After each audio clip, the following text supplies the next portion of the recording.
Libre office base पर इस spoken tutorial में आपका स्वागत है।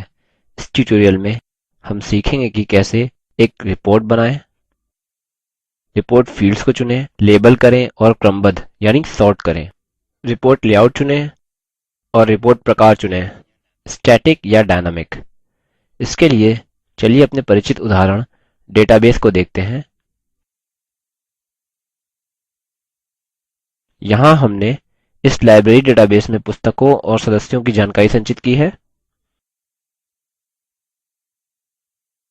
हमारे पास सदस्यों को जारी की गई पुस्तकों का पता लगाने के लिए एक सूची भी है। हम पिछले ट्यूटोरियल्स में सीख चुके हैं कि कैसे फॉर्म्स और क्वेरीज बनाएं। यह सीखने से पहले कि रिपोर्ट कैसे बनाएं, पहले सीखते हैं कि रिपोर्ट क्या है। रिपोर्ट क्वेरी की तरह ही डेटाबेस से जानकारी पता करने का अन्य तरीका है।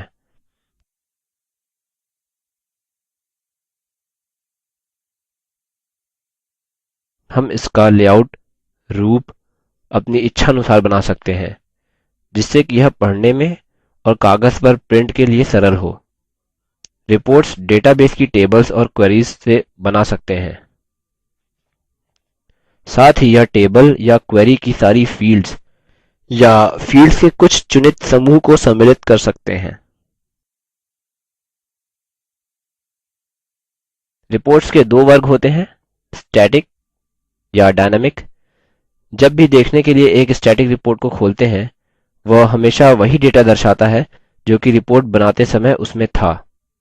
इसे स्नैपशॉट भी कहते हैं।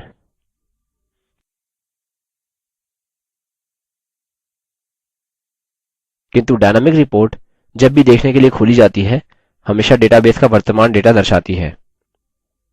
ठीक है, अब एक उदाहरण रिपोर्ट बनाते हैं। लाइब्रेरी डेटाबेस में बाएं पैनल पर रिपोर्ट्स आइकन पर क्लिक करते हैं। दाएं पैनल पर use wizard to create report पर क्लिक करते हैं। यह रिपोर्ट्स बनाने का एक सरल और तेज तरीका है। हम अब एक नई विंडो देखते हैं, जिसे रिपोर्ट बिल्डर विंडो भी कहते हैं। और हम एक विजार्ड देखते हैं जिसके बायीं तरफ 6 स्टेप्स लिखे हुए हैं। हम पिछले ट्यूटोरियल में बनाई गई क्वेरी पर आधारित एक रिपोर्ट बनाने के लिए विजार्ड पर जाएंगे। History of books issued to the library members. हम स्टेप 1 फील्ड सिलेक्शन पर हैं। हम रिपोर्ट डेटा का स्रोत यहाँ उल्लिखित करेंगे, या तो एक टेबल या एक क्वेरी।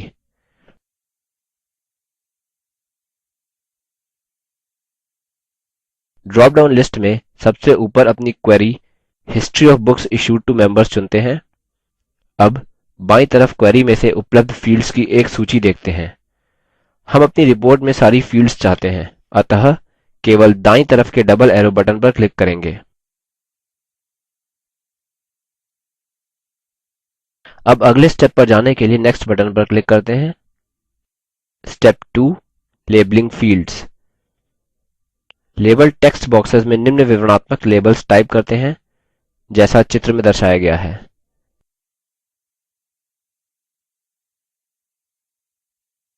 ठीक है, अब नेक्स्ट बटन पर क्लिक करते हैं। हम स्टेप 3 ग्रुपिंग पर हैं। यह तब इस्तेमाल करते हैं जब भी हमें चुनित फील्ड्स के सेट द्वारा डेटा को समूहीकृत करने की आवश्यकता होती है। उदाहरणस्वरूप, हमारी रिपोर्ट में हम डेटा को बुक टाइटल से समूहीकृत कर सकते हैं। यदि हम यह करते हैं, तब हमारी रिपोर्ट में हम बुक टाइटल देखते हैं और फिर सारे सदस्य जिनको यह दी गई हैं। फिर हम अगली बुक टाइटल देखते हैं और इसी प्रकार से। अभी के लिए चलिए अपनी रिपोर्ट को सरल रखते हैं, अतः हम केवल नेक्स्ट बटन पर क्लिक करेंगे। अब हम स्टेप 4 पर हैं, सॉर्टिंग ऑप्शंस।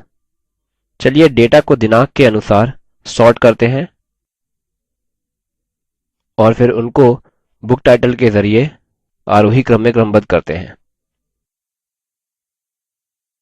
इसके लिए हम sort by drop down box पर क्लिक करेंगे और फिर इश्यू डेट पर क्लिक करते हैं। फिर हम दूसरे ड्रॉप डाउन बॉक्स पर क्लिक करेंगे और फिर बुक टाइटल पर क्लिक करते हैं। अब चलिए नेक्स्ट बटन पर क्लिक करते हैं। ठीक है, स्टेप 5 चूज लेआउट। हम यहाँ रिपोर्ट का रूप अपनी इच्छानुसार बना सकते हैं। चलिए columnar single column layout list पर क्लिक करते हैं। ध्यान दीजिए कि पीछे रिपोर्ट बिल्डर रिफ्रेश हो गया है। यह सारे लेबल्स को बाईं तरफ और अनुरूपी फील्ड्स को दाईं तरफ दर्शा रहा है।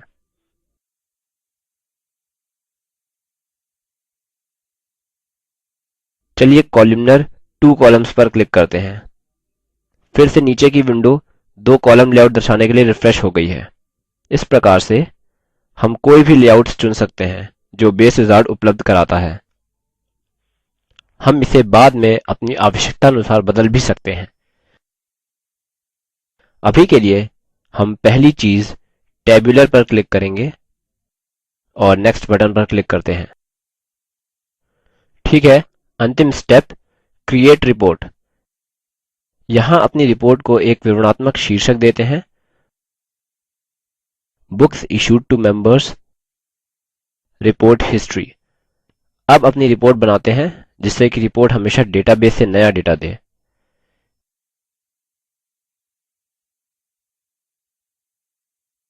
इसके लिए डायनामिक रिपोर्ट विकल्प पर क्लिक करें। चूँकि जब भी हम देखने के लिए रिपोर्ट खोलेंगे हम हमेशा नया डेटा देखना पसंद करेंगे। ठीक है, हमने अपनी रिपोर्ट समाप्त कर ली। चलिए अब क्रिएट रिपोर्ट नाउ विकल्प पर क्लिक करते हैं और अंततः फिनिश बटन पर क्लिक करें।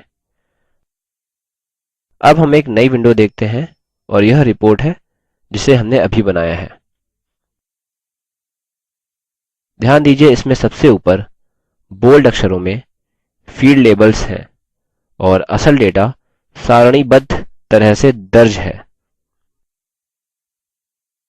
साथ में यह भी ध्यान दीजिए कि यह इश्यू डेट फील्ड के जरिए आरोही क्रम में क्रमबद्ध है, अर्थात दिनांक के अनुसार और फिर बुक टाइटल के अनुसार आरोही क्रम में। अतः हमने लाइब्रेरी के सदस्यों को जारी की गई पुस्तकों की रिपोर्ट दिनांक के अनुसार बना ली है।